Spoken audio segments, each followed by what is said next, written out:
for it is his portion. Every man also to whom God hath given riches, wealth,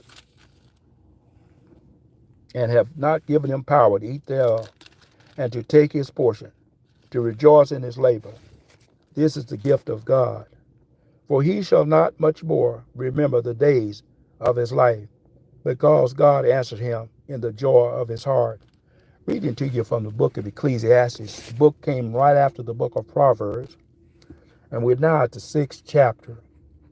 I find this to be one of the most interesting books in the Old Testament. This is written by King Solomon.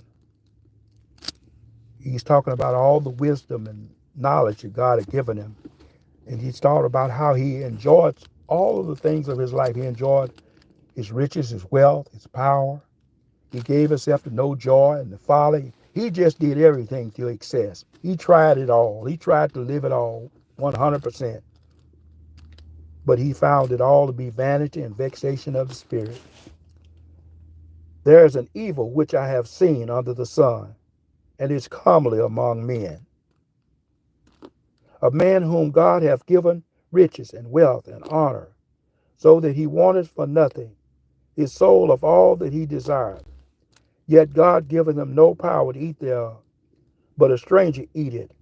This is vanity and vexation, vanity and a great evil. If a man beget 100 children and live many years, so that the days of his years be many, and his soul be not filled with good, also he that have no burial, I say that an untimely birth is better than his. For he cometh in with vanity, and departeth in darkness, and his name shall be covered with darkness.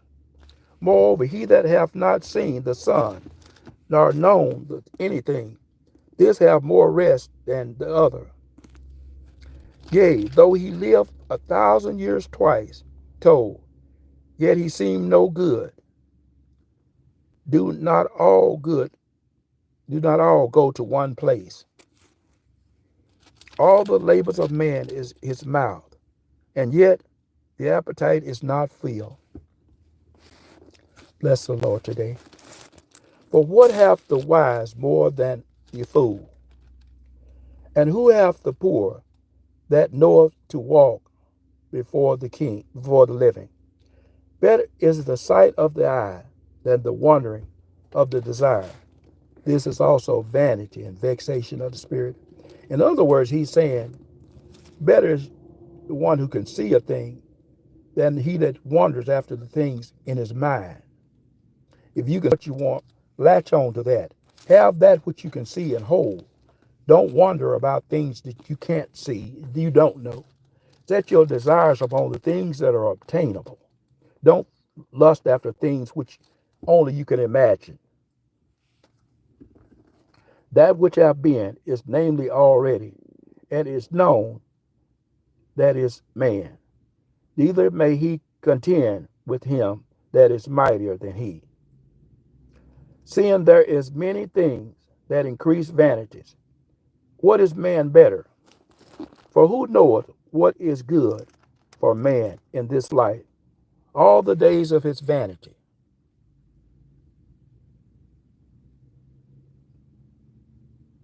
All the days of his vain life which he sendeth as a shadow. For who can tell a man what shall be after under the sun? Now we're at the 7th chapter of Ecclesiastes. A good name is a precious ornament, and the days of death than the day of birth.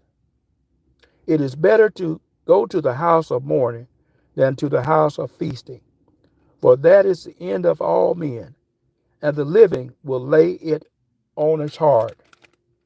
Sorrow is better than laughter, for the sadness of the countenance, the heart is made better. The heart of the wise is in the house of mourning, but the heart of the fool is in mirth.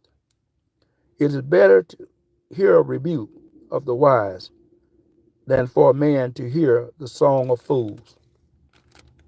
For the crackling of the pot of thorns under the pot, so is the laughter of fools. This is vanity.